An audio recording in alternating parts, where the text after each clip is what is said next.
Então, a gente está aqui conversando sobre os medicamentos genéricos, né? Por que que o brasileiro ainda tem tanta insegurança, tem tanta dúvida em relação a esse tipo de medicamento?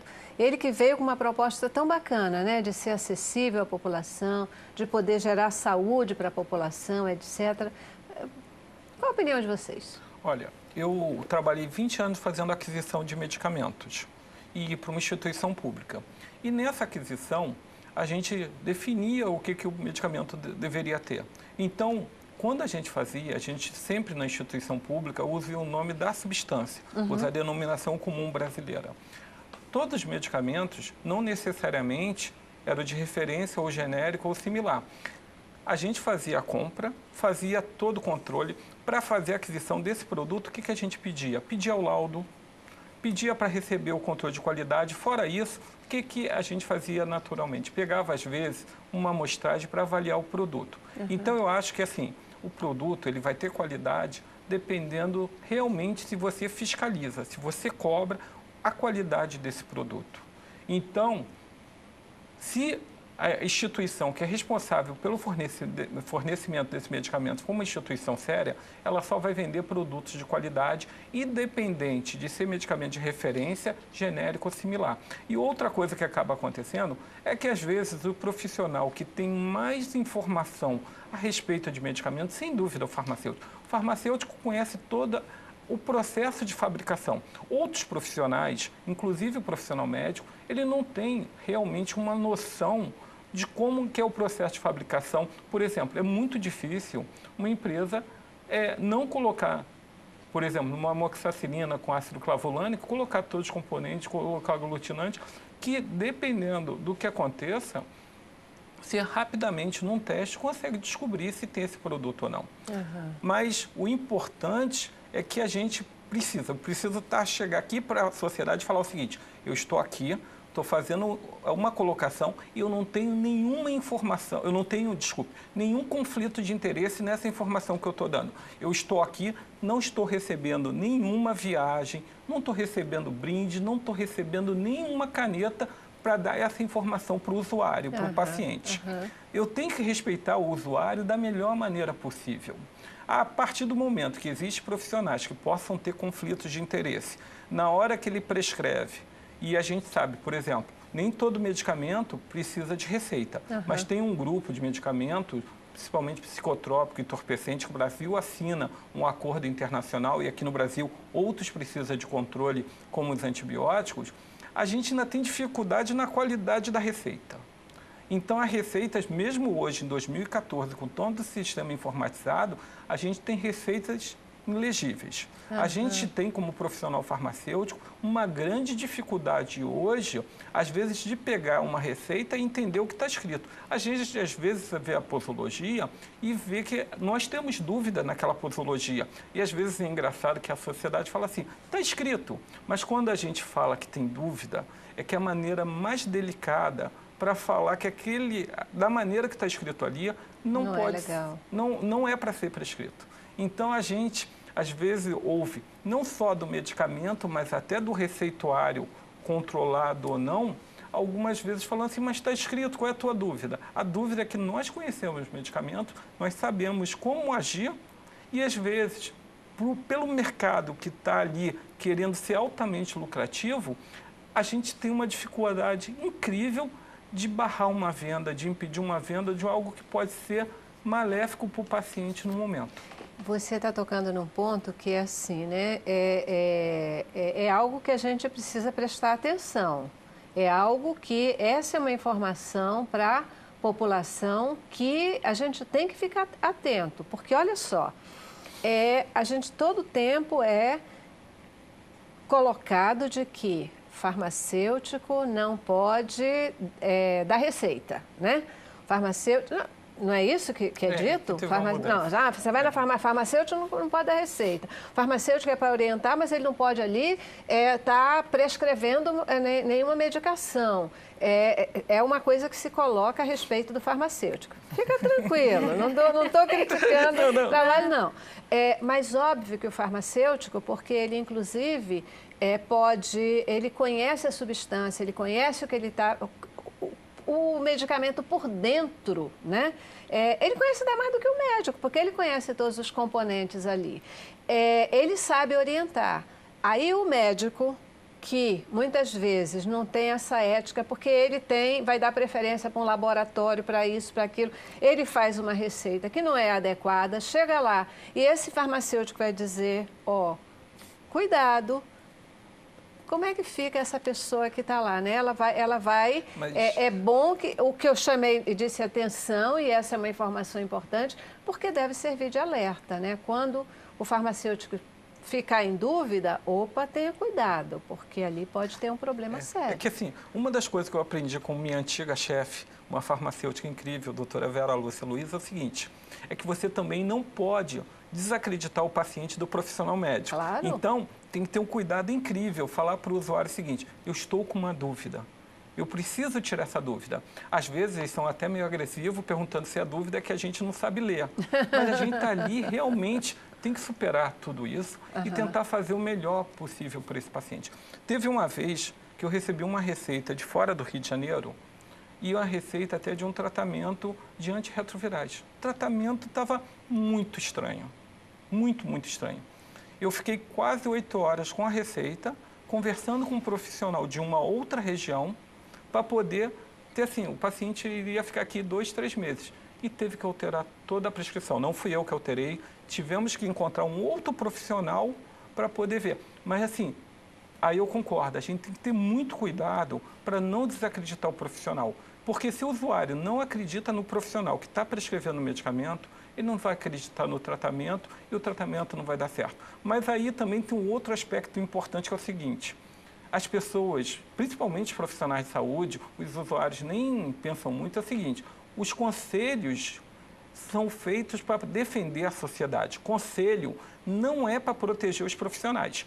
Tem um erro muito grande no país que tem que modificar. Os conselhos são feitos para ser a defesa da sociedade. Quem está para defender os profissionais são os sindicatos. E isso o usuário nem sabe. Verdade. Mas os profissionais de saúde querem que os dois protejam eles. É uma coisa que a gente também tem que mudar na maneira dos profissionais pensarem que conselho é feito para defender os profissionais. Pois é, eu acho que ele é feito para defender a população, ainda que defendendo os profissionais, né? Você disse, o farmacêutico tem que ter cuidado para não desmerecer ou desacreditar o profissional médico, mas também é isso, né? Não pode se desacreditar nem o profissional médico, nem o profissional farmacêutico. Afinal de contas, é a conjugação disso que vai fazer um resultado final legal. E nem serão todos os profissionais que, de repente, vão ter o cuidado de dizer, olha, isso aqui tem uma dúvida, de ligar para o médico, ou isso é uma postura que deve ser normal do farmacêutico. Se tem alguma coisa estranha, ele poder fazer contato com o médico, isso é normal? Olha, isso é muito natural de acontecer. Qual é o grande problema? A gente percebe que isso acontece muito, principalmente nas farmácias com manipulação, porque quase sempre você vai ser recebido por um profissional farmacêutico. Nas farmácias comerciais, e aí entram, né, onde são vendidos os genéricos e similares, a gente tem o profissional que não é farmacêutico, ele pode ser um técnico em farmácia, ou ele pode ter uma prática muito grande nessa área, e ele é conhecido como balconista da farmácia. E esse profissional, ele não deve dar orientações ao paciente, né, ao comprador do medicamento. Então, o ideal é que o farmacêutico que está presente nessa farmácia comercial, ele sim se responsabilize por essas orientações e, inclusive, no momento em que ele acredite que aquele receituário tem algum problema, aquela prescrição tem algum problema, ele possa entrar em contato com o médico para poder tirar essas dúvidas. Agora, com relação a essa credibilidade, né, por que as pessoas têm um receio, e às vezes até o médico mesmo evita, né, que o seu paciente use um medicamento genérico, eu acho que isso está atrelado a alguns casos que, de fato, já até surgiram, né, na mídia com relação a retiradas de medicamentos genéricos ou de referência.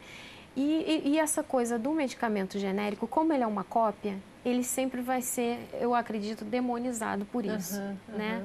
É um medicamento de menor qualidade por isso, quando na verdade não deveria ser. Agora a gente sabe que existem alguns casos, né, que são popularmente conhecidos e que de fato os médicos, inclusive muitos dos usuários, evitam a compra de alguns determinados medicamentos, né, de uma maneira geral. Mas tem algum que esteja no mercado e que, não sei se eu vou ferir ética fazendo essa pergunta, mas existe algum medicamento desse tipo, genérico, que está no mercado e que não deveria estar? Existe. Mesmo que vocês não possam dizer o nome do medicamento, mas que a população deve ter atenção e buscar se informar? É muito difícil dar essa informação assim com certeza, né? Porque a gente só pode ter certeza disso a partir do momento que você tem uma amostra, uma amostragem desses medicamentos e que você possa, de fato, fazer algum teste para avaliar essa qualidade. Isso é possível de se fazer, né? Inclusive, na Fiocruz existe um laboratório que traz essas demandas, né? Resolve essas demandas de produtos, né, que são retirados do mercado para se avaliar a qualidade. Mas é muito complicado a gente falar disso. O que a gente espera é que a partir do momento que aquele medicamento registrado como genérico ou como similar, é que ele faz as provas, né? De que, ok, ele é um bom medicamento porque ele é comparável ao medicamento de referência. Mas quem vai manter essa qualidade é a indústria. Perfeito. Então, o que a gente espera é que a gente tenha meios de avaliar constantemente como essa empresa trabalha. Mas o que vocês estão dizendo aqui hoje, que é a minha leitura, o meu entendimento, é de que o medicamento genérico que ele está aí, ele é seguro. Ele é um medicamento que pode e deve ser utilizado sem medo, porque ele vai trazer saúde à população. Ninguém precisa ter medo de comprar um genérico. E pelo que vocês estão dizendo, nem um similar também, né? Porque hoje o que tem no mercado são medicamentos seguros. O que a gente está falando aqui de problemas acontecem, mas isso é um desvio da linha geral, porque no geral esses medicamentos eles já têm o acompanhamento, eles chegam ao mercado de uma forma segura, podem sofrer problemas por transporte, armazenamento, etc., mas de novo são desvios aí do processo. Isso não vai significar que houve má fé na questão do produto original, é isso? Tanto que assim, eu e para minha família, eu normalmente compro um medicamento, pode ser de referência, genérico ou similar, sem dúvida nenhuma. É que a gente também hoje já tem implantado um sistema que a gente chama de farmacovigilância. O sistema de farmacovigilância é exatamente depois que o produto está no mercado começar a investigar. Mas para isso a gente precisa da sociedade junto com a gente. Ou seja, qualquer suspeita de falha de qualidade, de não ação do medicamento, deve procurar o médico, o farmacêutico, a indústria avisando qual é a sua suspeita daquele medicamento. Por exemplo, eu já tive várias vezes pacientes alertando da falha de qualidade, desde o medicamento na sua forma farmacêutica ter sido tanto comprimido que acabava sendo absorvido e sendo expelido de uma maneira inteira. Isso foi num determinado lote. E o que a gente teve vendo, assim, quando a população participa, ela realmente está atenta ao medicamento, com toda a qualidade, ela realmente sabe que tudo está acontecendo, a gente tem uma capacidade de garantir a qualidade do produto. Mas isso a gente precisa, não só, às vezes, do paciente, às vezes o paciente está acamado, quem vai estar tratando são os familiares, amigos, cuidadores, a gente precisa de todos pensando o seguinte, medicamento é saúde ou é qualidade de vida? Perfeito, perfeito. Bacana. Muito boa colocação. Eu já preciso fazer o nosso último intervalo, vou para ele e volto para a gente responder uma coisa que a gente ainda não respondeu. O medicamento genérico, ele também precisa de receita para ser comprado como medicamento de referência ou ele pode prescindir da receita? E ainda uma outra dúvida, qualquer pessoa... a questão da medicação genérica, ela requer todos os cuidados na ingestão desse medicamento, que o medicamento de referência, ou às vezes o medicamento de referência ele pode ser tomado pelo adulto, mas quando ele é genérico ele pode ser tomado também pela criança, pelo idoso, alguma coisa assim. Ou medicamento ele tem um direcionamento, não importa essa questão de genérico ou de referência, é muito mais por uma questão, me parece que econômico-financeira, do que por uma questão médica propriamente dita, tá? Vou para o intervalo e volto com vocês. Vamos lá. Cabeça pra cima.